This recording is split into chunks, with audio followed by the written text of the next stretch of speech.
Saat ini kita akan kembali lagi diperlihatkan dengan kelompok Xiao Yan yang pada saat ini mengikuti Jin Wan, begitu juga dengan Ye Fei Yu. Semua orang pada saat ini segera dibawa ke tingkat teratas dari bangunan. Sekarang mereka berada di bagian dalam paviliun bintang Hongmeng dan pada saat ini ada platform batu giok yang membawa mereka naik. Di tengah perjalanan Jin Wan pada saat ini melambaikan tangannya kepada semua orang.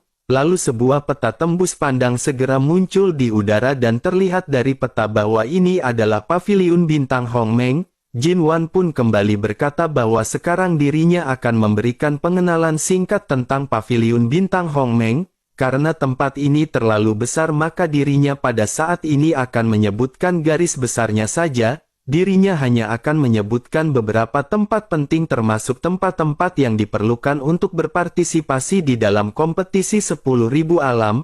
Semua orang pada akhirnya melihat peta dan mendengarkan Jin Wan dengan cermat yang menjelaskan. Jin Wan menunjuk beberapa titik ruangan di peta dan segera menjelaskan. Dirinya berkata bahwa ini adalah ruang tamu dan semua orang pasti akan datang ke sini untuk kontes 10.000 alam. Tetapi sebelum memasuki kontes 10.000 alam mereka harus pergi ke Istana Macan Putih untuk mendaftarkan tim. Kedua mereka harus pergi ke Istana Suzaku untuk menguji tim mana yang termasuk dalam level tersebut. Setelah itu mereka harus pergi ke Aula Xuanwu untuk mendapatkan kualifikasi dan terakhir mereka harus masuk ke Aula Naga Azur. Di sana mereka akan berpartisipasi dalam kontes 10.000 alam putaran pertama. Mendengar hal tersebut Xiao dan pada saat ini menganggukkan kepalanya karena ini seperti apa yang dijelaskan oleh Hua Buyu. Menurut Hua Buyu akan ada 3 ilusi di sini dan hanya mereka yang melewati 2 ilusi pertama yang dapat memasuki kompetisi terakhir. Xiao Yan pada akhirnya berangsur-angsur paham dengan penjelasan yang pada saat ini diberikan oleh Jin Wan. Selain itu Xiao Yan juga mengerti alasan mengapa Xiao Wu Tian memerintahkan Xiao Yan untuk mengikuti kontes 10.000 alam ini. Dengan mengikuti kompetisi ini Xiao Yan menjadi semakin kuat dan tentu saja Xiao Yan akan memiliki relasi yang banyak. Sementara itu di sisi lain pada saat ini Jin Wan kembali berkata kepada semua orang. Dirinya menjelaskan bahwa mengenai detail spesifiknya mereka akan tahu ketika mereka tiba di aula-aula masing-masing. Setelah perkenalan singkat Jin Wan pun segera menyerahkan peta seperti kertas kepada semua orang. Sementara itu Xiao Yan pada saat ini segera bertanya kepada Jin Wan bisakah mereka pada saat ini terbang di sini. Jin Wan ragu-ragu sejenak mendengar apa yang baru saja ditanyakan oleh Xiao Yan. Setelah merenung sejenak pada akhirnya dirinya segera berkata bahwa terbang diperbolehkan di bintang Hongmeng. Tetapi meskipun begitu energi di bintang Hongmeng ini sangat aneh, terbang membutuhkan lebih banyak energi fisik dan sumber energi. Waktu penerbangan dari semua orang juga tidak boleh terlalu lama dan jika tidak maka akan berbahaya bagi tubuh dan berdampak buruk. Oleh karena itu biasanya mereka yang terbang di udara adalah orang-orang yang sedang terburu-buru. Selain itu mereka juga yang memiliki jubah dengan tulisan Hongmeng biasanya akan terbang karena mereka mungkin adalah pengurus. Mendengar hal tersebut Xiao Yan pun menganggukkan kepalanya dan pada saat ini segera kembali memperhatikan sekeliling. Pada saat yang bersamaan tidak jauh dari Xiao Yan ada beberapa sosok yang memandang Xiao Yan dan yang lainnya dengan mata yang tidak ramah. Pakaian mereka pada saat ini bertuliskan kata-kata aliansi Dosian dan siapapun yang melihat mereka semua orang akan merasakan keagungan dan kesombongan di antara mereka. Salah seorang di antaranya pada akhirnya segera berkata bahwa mereka harus segera pergi kembali dan melaporkan kepada Tuan Sun Ning. Setelah selesai berbicara mereka pun langsung segera menyingkirkan kerumunan dan bergegas pergi. Tentu saja di lautan manusia seperti itu tidak ada yang akan peduli dengan kedatangan beberapa orang lagi. Xiao Yan juga pada saat ini tentu saja tidak menyadari kemunculan dari orang-orang ini. Namun meskipun begitu Xiao Yan menyadari bahwa Xiao Yan pada saat ini telah menjadi sasaran dari beberapa kelompok. Oleh karena itu Xiao Yan pada saat ini tidak bersikap lengah dan selain memperhatikan orang-orang dari aliansi Dosian Xiao Yan juga memperhatikan orang-orang dari alam Dewa Darah. Tetapi Xiao Yan tidak bertemu siapapun dari alam Dewa Darah di sepanjang jalan selama periode waktu ini. Alasannya adalah karena lubang cacing raksasa alam tengah hingga bintang Hongmeng tidaklah sama, tetapi meskipun begitu Xiao Yan tahu bahwa alam Dewa Darah pasti akan datang ke kompetisi 10.000 alam. Setelah kekalahan dari Serigala Darah mereka pasti akan membuat marah alam Dewa Darah. Memikirkan hal ini Xiao Yan mengerutkan kening dan benar-benar berniat untuk segera meningkatkan kekuatannya. Bersamaan dengan Xiao Yan yang pada saat ini memikirkan alam Dewa Darah, di antara kerumunan orang-orang ada sekelompok orang yang mengenakan jubah merah yang sangat mencolok. Xiao Yan juga segera melihat karakter besar di punggung juga mereka yang bertuliskan Dewa Darah. Xiao Yan mengutuk di dalam hatinya, sungguh sangat sial bahwa ini benar-benar sebuah takdir. Xiao Yan sedikit menyipitkan matanya untuk melihat sekelompok orang ini, tetapi di bawah penutup pakaian mereka dan kerumunan orang-orang Xiao Yan tidak melihat wajah spesifik mereka dengan jelas. Xiao Yan tidak tahu apakah Serigala Darah yang Xiao Yan kalahkan sebelumnya pada saat ini ikut berpartisipasi dalam turnamen 10.000 alam. Sementara itu orang-orang dari alam Dewa Darah sepertinya pada saat ini tidak memperhatikan Xiao Yan. Tentu saja sangat sulit untuk menemukan seseorang di tengah kerumunan yang sangat banyak. Nauzubillah. Pada akhirnya ekspresi Xiao Yan menjadi semakin rileks setelah melihat orang-orang dari alam Dewa Darah perlahan-lahan menghilang. Xiao Yan diam-diam memutuskan di dalam hatinya bahwa dalam kontes 10.000 alam ini Xiao Yan harus menemukan cara untuk menghadapi peserta dari alam Dewa Darah. Xiao Yan menyadari hanya dengan memenggal kepala mereka di kontes 10.000 alam maka Xiao Yan tidak akan dimintai pertanggungjawaban. Oleh karena itu pada saat ini hal tersebut adalah cara yang paling aman yang bisa dilakukan oleh Xiao Yan. Sementara itu ternyata selain Xiao Yan, Xia Zhenghui juga pada saat ini memperhatikan orang-orang dari alam Dewa Darah. Setelah kepergian dari orang-orang tersebut Xia Zhenghui segera mendekati Xiao Yan dan segera berbisik dengan lembut. Xia Zhenghui berkata bahwa orang tersebut berada di sini. Mata Xiao Yan pun seketika langsung menjadi gelap setelah mendengar apa yang dikatakan oleh Xia Zhenghui. Xiao Yan pada akhirnya berkomunikasi dengan Xia Zhenghui dengan suara rendah ketika bertanya bagaimana kekuatannya. Xia Zhenghui segera menjawab bahwa kekuatan orang tersebut pada saat ini menjadi lebih kuat. Xiao Yan kembali menyipitkan matanya dan berpikir di dalam hatinya bahwa hal tersebut memang wajar. Sebelumnya Xiao Yan tidak membunuh Serigala Darah dan Xiao Yan menyadari bahwa Serigala Darah pasti akan menjadi lebih kuat.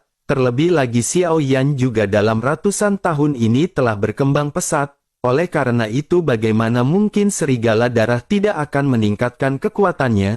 Dalam ratusan tahun tidak dapat dihindari bahwa Serigala Darah akan menjadi lebih kuat. Bersamaan dengan Xiao Yan saling berbincang-bincang pelan pada saat ini Jin Wan kembali membuka mulutnya. Jin Wan berkata bahwa mereka pada saat ini akan menggunakan lubang cacing untuk mencapai kediaman mereka. Lubang cacing ini bisa mengarah ke area tempat tinggal karena paviliun bintang yang sangat luas. Dengan adanya lubang cacing teleportasi di mana-mana ini maka hal tersebut akan menghemat banyak waktu. Setelah selesai berbicara Jin Wan pada akhirnya segera masuk ke lubang cacing diikuti oleh semua orang. Lubang cacing teleportasi semacam ini adalah buatan manusia dan dipelihara oleh Origin Abadi. Selama sumber Origin Abadi ini terus berlanjut maka lubang cacing ini benar-benar akan sangat stabil. Di tengah-tengah perjalanan ini Xiao Yan melihat banyak bangunan dan bisa membedakan bangunan kelas tinggi dan kelas rendah. Namun apa yang membuat Xiao Yan merasa heran adalah bahwa bangunan-bangunan ini terlihat kosong. Bersamaan dengan pemikiran Xiao Yan ini semua orang pada akhirnya segera sampai di kediaman mereka. Semua orang juga memikirkan apa yang dipikirkan oleh Xiao Yan dan pada saat ini keanehan melonjak di hati mereka. Mereka bertanya-tanya mengapa di buku catatan Jin Wan tertulis bahwa kediaman yang ada di sini benar-benar penuh. Ding Yue pada akhirnya hendak menanyai Jin Wan tetapi segera dihentikan oleh Xiao Yan. Xiao Yan menggelengkan kepada Ding Yue dan menyuruhnya untuk tidak bertanya. Xiao Yan saat ini tidak menganggap serius permasalahan ini karena Xiao Yan yakin 100% ada yang menghalangi mereka. Kemungkinan besar orang yang menyebabkan hal ini bisa terjadi adalah aliansi Dou Xian. Pada akhirnya kelompok Xiao Yan pun segera sampai di depan sebuah loteng dengan nomor yang bertuliskan 3280.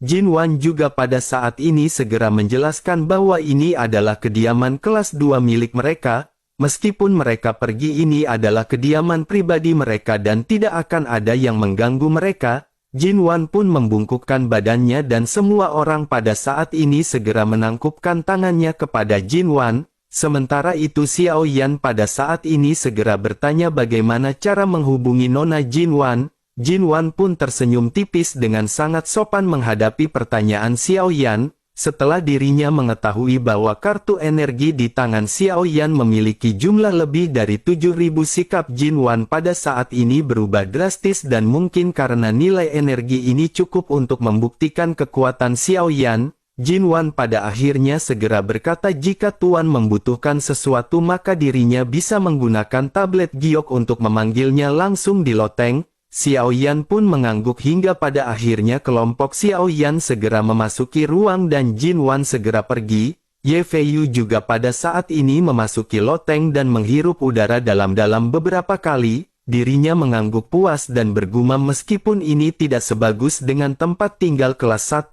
Tempat ini benar-benar sangat bagus dengan origin abadi yang jauh lebih kaya daripada tempat tinggal lainnya. Xiao Yan yang baru saja memasuki ruangan juga pada akhirnya segera menyadari apa yang dikatakan oleh Ye Feiyu. Barulah pada saat ini Xiao Yan mengerti biaya yang berbeda akan menghasilkan pelayanan yang berbeda. Awalnya berpikir bahwa itu hanyalah sebuah gimmick agar semua orang penasaran dengan tempat tersebut. Di tengah-tengah pemikiran Xiao Yan ini, Xiao Yan pada saat ini segera teringat sesuatu dan menoleh ke arah Ye Feiyu. Xiao Yan bertanya apakah Nona Ye Feiyu pada saat ini tidak mencari timnya. Mendengar hal tersebut Ye Feiyu segera berkata agar mereka jangan terburu-buru. Seniornya pasti pada saat ini masih sedang mabuk-mabukan dan tidak menyenangkan bermain dengan mereka. Ye Feiyu pun segera menatap ke arah Xiao Yan dengan tersenyum dan berkata menurut Ye Feiyu Xiao Yan sangat menarik. Bagaimana jika Xiao Yan pada saat ini menceritakan mengenai dirinya?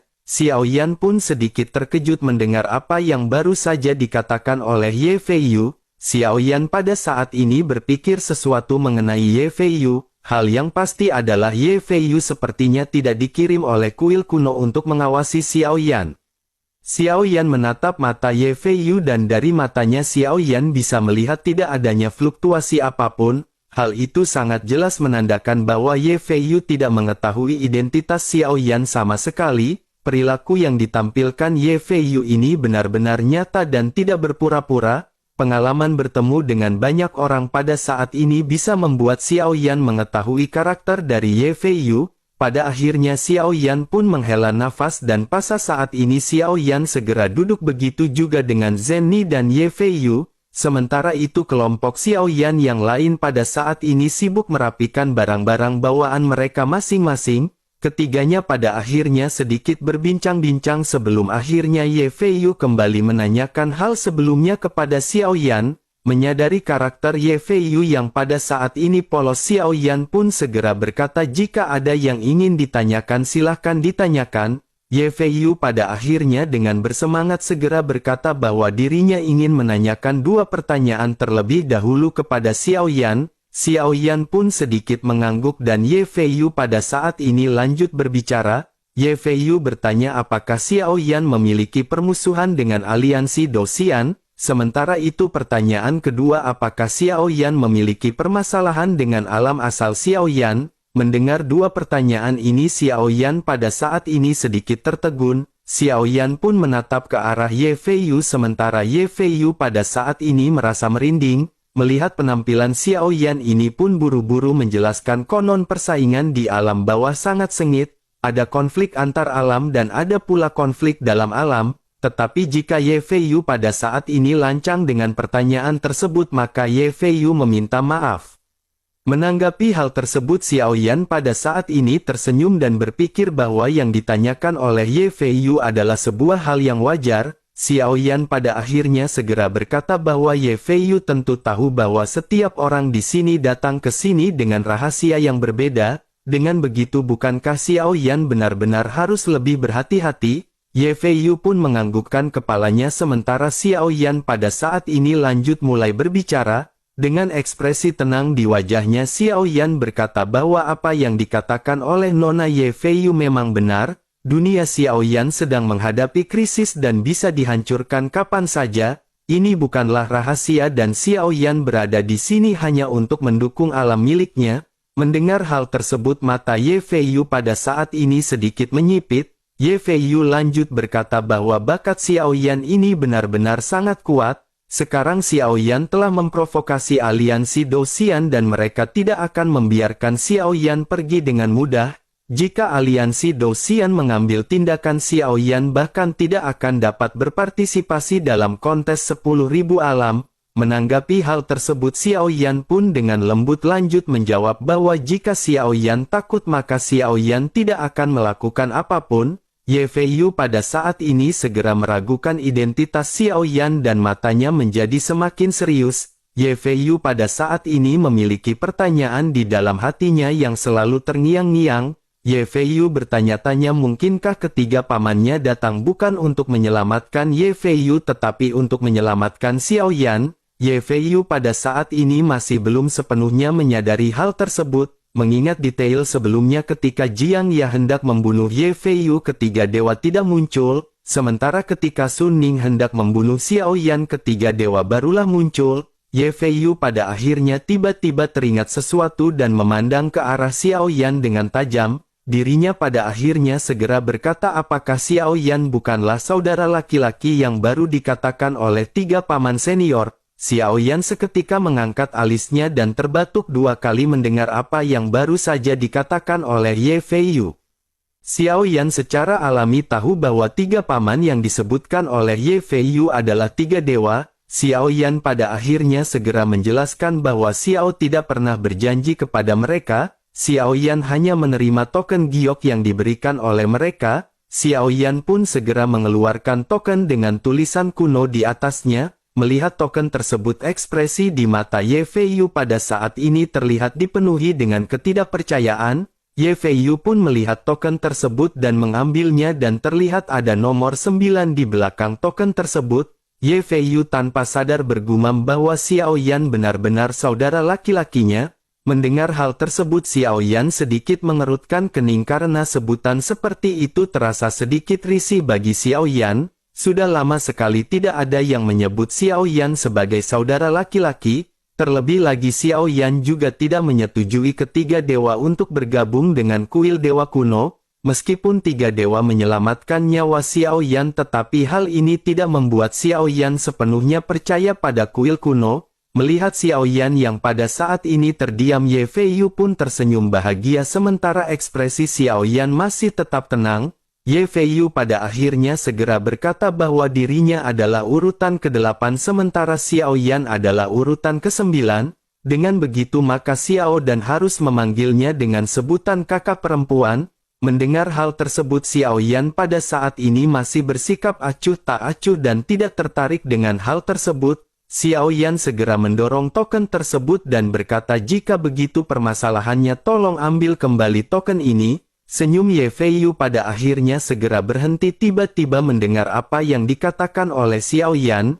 Ye Feiyu pada akhirnya segera bertanya kenapa saudara Xiao Yan melakukan hal tersebut. Dengan token ini bahkan aliansi Dou Xian tidak akan berani memprovokasi saudara ke-9 dengan mudah. Mendengar hal tersebut Xiao Yan pada saat ini hanya bisa tersenyum dan sedikit berpikir. Pada akhirnya Xiao Yan pun segera berkata kepada Ye Feiyu bahwa Xiao Yan tidak mampu mengambil identitas tersebut. Mendengar hal tersebut pada saat ini Ye Feiyu sedikit mengerutkan keningnya dan kembali bertanya kepada Xiao Yan. Ye Feiyu bertanya apakah saudara ke-9 berpikir mereka memiliki rencana untuk melawan Xiao Yan. Mendengar hal tersebut Xiao Yan pada saat ini tidak menjawab karena Xiao Yan benar-benar tidak yakin apa tujuan dari kuil kuno. Kuil kuno ini benar-benar tiba-tiba muncul dan menyelamatkan Xiao Yan. Terlebih lagi apa yang dikatakan oleh tiga dewa mengenai hubungan ratu dan Xiao Yan benar-benar membuat Xiao Yan bingung.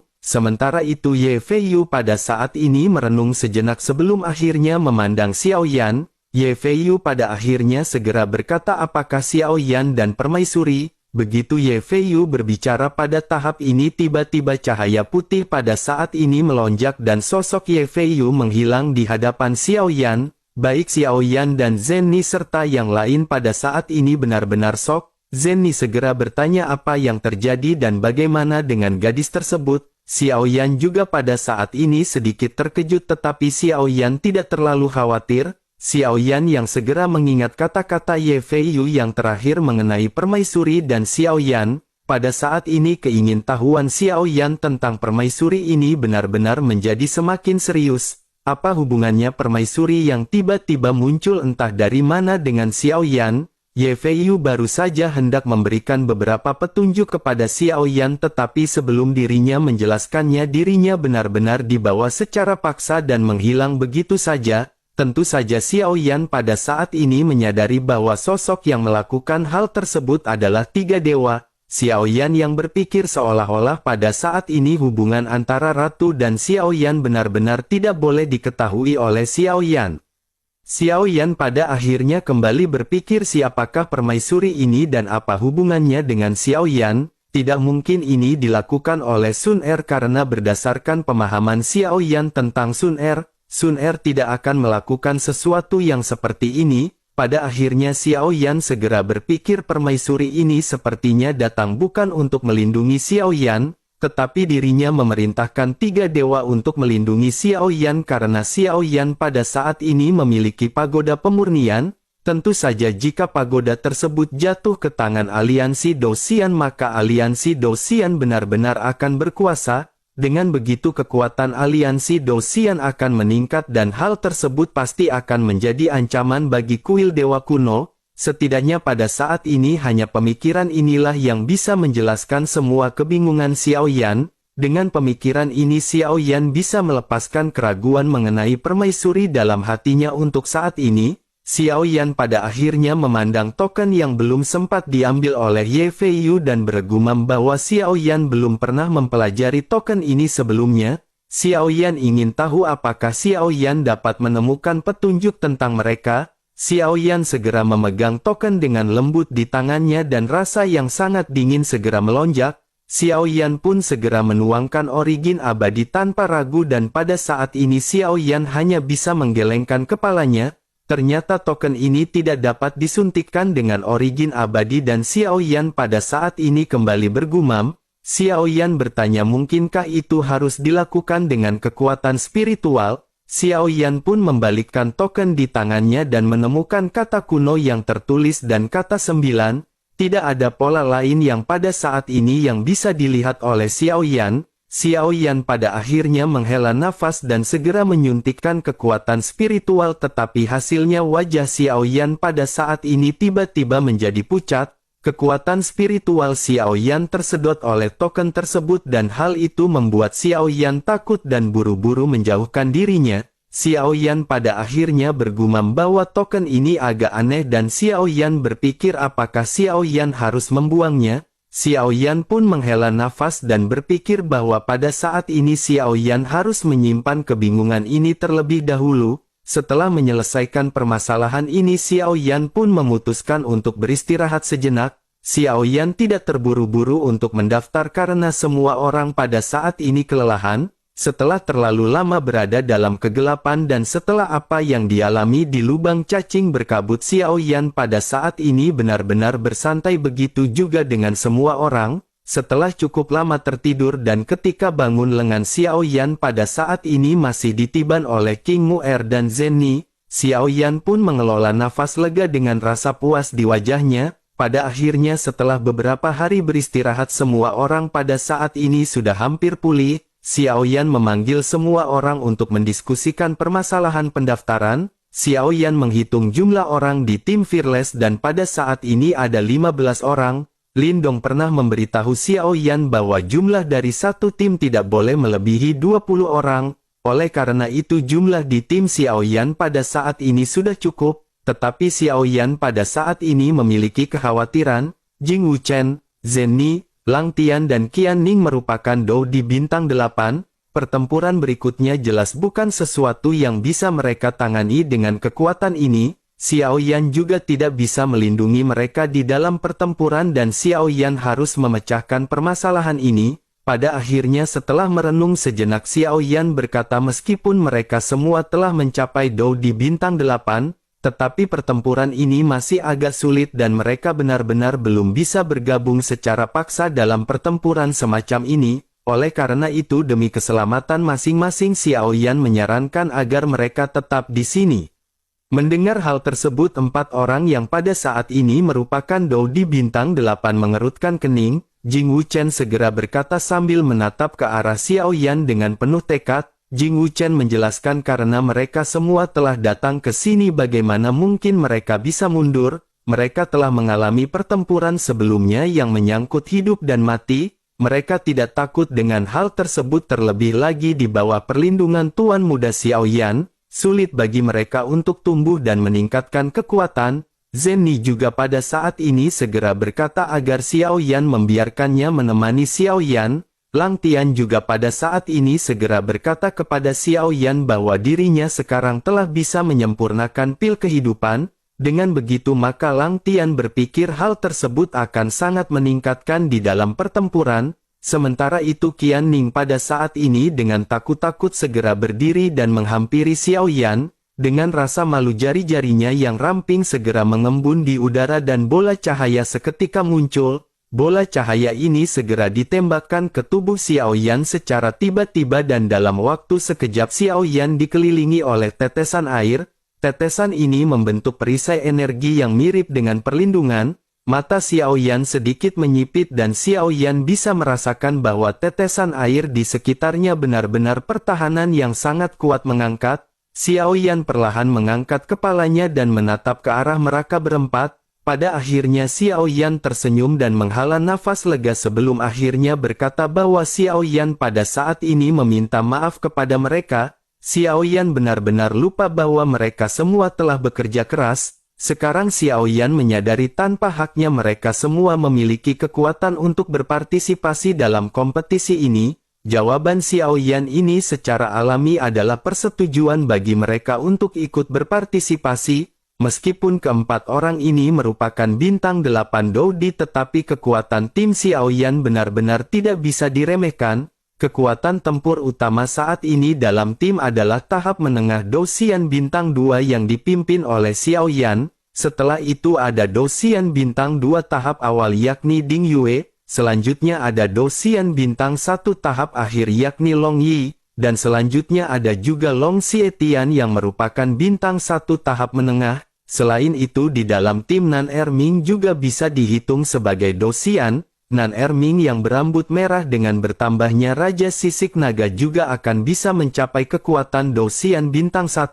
Dengan begitu maka ada 5 Dosian dan kekuatan mereka pada saat ini cukup luar biasa. Selain itu meskipun Xia Zhenghui tidak memiliki Doqi tetapi kekuatan spiritual keadaan suci dan pemahamannya tentang ilusi telah memainkan peranan penting. Memikirkan hal ini Xiao Yan menatap ke arah sosok yang tersisa yakni Qiu Qiu. Sosoknya terlihat kecil tetapi Xiao Yan bisa merasakan bahwa Qiu Qiu sangat luar biasa. Xiao Yan tidak perlu menilai kekuatan Qiu Qiu dan mungkin suatu saat kekuatannya akan tiba-tiba meledak. Pada akhirnya setelah berdiskusi Xiao Yan perlahan berdiri dan berkata agar mereka pada saat ini harus segera pergi untuk mendaftar. Semua orang pun mengangguk dan pada saat ini segera mengikuti Xiao Yan dan semua orang benar bersemangat. Sementara itu di sisi lain pada saat ini Ye Fei Yu yang ditarik secara paksa sudah berada di sebuah ruangan. Dirinya menetap ke arah 3 dewa dan rancang yang pada saat ini dengan wajah memerah karena mabuk. Ye Fei Yu memiliki perasaan gembira ketika dirinya baru saja mengetahui bahwa Xiao Yan adalah adik laki-laki ke-9. Tetapi dengan Ye Fei Yu yang ditarik dengan paksa pada saat ini dirinya benar-benar merasa sedikit marah. Pada akhirnya Ye Fei Yu segera bertanya apa yang telah mereka lakukan. Mendengar hal tersebut Shen Yi memandang ke arah Ye Fei Yu dan berkata bahwa sekarang bukan waktunya. Jika Ye Fei Yu memberitahu identitas ratu maka itu tidak akan berguna bagi Xiao Yan. Mendengar hal tersebut Ye Fei Yu juga pada saat ini segera mengingat sikap Xiao Yan sebelumnya. Ye Feiyu pada akhirnya mengangguk ringan dan segera berkata sepertinya Xiao Yan enggan bergabung dengan kuil kuno. Menanggapi hal tersebut pada saat ini ketiga dewa hanya bisa tersenyum. Setelah itu tiga dewa segera menghampiri Ye Feiyu dan mulai lanjut berbicara. Shen Qi segera berkata kepada Ye Feiyu bahwa Ye Feiyu benar-benar telah hampir menimbulkan masalah. Terlebih lagi Ye Feiyu sangat memalukan karena dirinya harus bergantung pada adik laki-laki yang ke-9 untuk menyelamatkannya. Menanggapi hal tersebut Ye Feiyu pun segera berkata dengan marah bahwa Jiang Ya adalah monster. Dirinya telah mencapai dosian bintang 5 di usia muda dan dirinya bahkan khawatir senior Rancang bukanlah lawannya. Setelah selesai berbicara pada saat ini Ye Feiyu segera bergegas keluar dan meninggalkan mereka. Melihat hal ini Rancang pun segera bertanya mau kemanakah Ye Feiyu, tanpa menoleh segera berkata bahwa dirinya pada saat ini ingin mendaftar. Rancang akan segera berteriak agar adik perempuan pada saat ini menunggunya karena dirinya ingin ikut bersama dengan adik perempuan. Pada akhirnya setelah berbicara Rancang pun segera berlari dengan tubuh yang pada saat ini gontai. Sementara itu pada saat ini bintang Hongmeng benar-benar dipenuhi dengan orang-orang yang sepertinya tidak ada waktu untuk sepi dan tenang. Kelompok Xiao Yan pada saat ini berjalan di antara kerumunan dan melihat orang yang sangat banyak. Kelompok Xiao Yan pada saat ini berkata bahwa benar-benar ada banyak orang yang mengikuti kontes 10.000 alam. Begitu sampai di tempat antrian pada saat Xiao Zhan menemukan ada dua lorong di antara mereka. Satu lorong dipenuhi dengan antrian banyak orang sementara antrian lain pada saat ini terlihat kosong, hanya ada sedikit orang yang mengantri dan Xiao Zhan pada saat ini segera memberitahu Xiao Yan. Xiao Yan pada akhirnya segera menoleh dan memang menemukan apa yang disebutkan oleh Xiao Zhan. Namun pada saat ini Xiao Yan melihat sekelompok orang berjalan perlahan di kejauhan. Pakaian kelompok orang ini langsung menarik perhatian Xiao Yan karena kelompok orang ini adalah alam dewa darah. Orang-orang ini mengenakan jubah merah dan mereka semua tampak sangat menarik perhatian di tengah kerumunan besar. Melihat hal ini Xiao Yan pada saat ini kembali menyipitkan matanya dan memperhatikan kelompok alam dewa darah yang sedang kayang.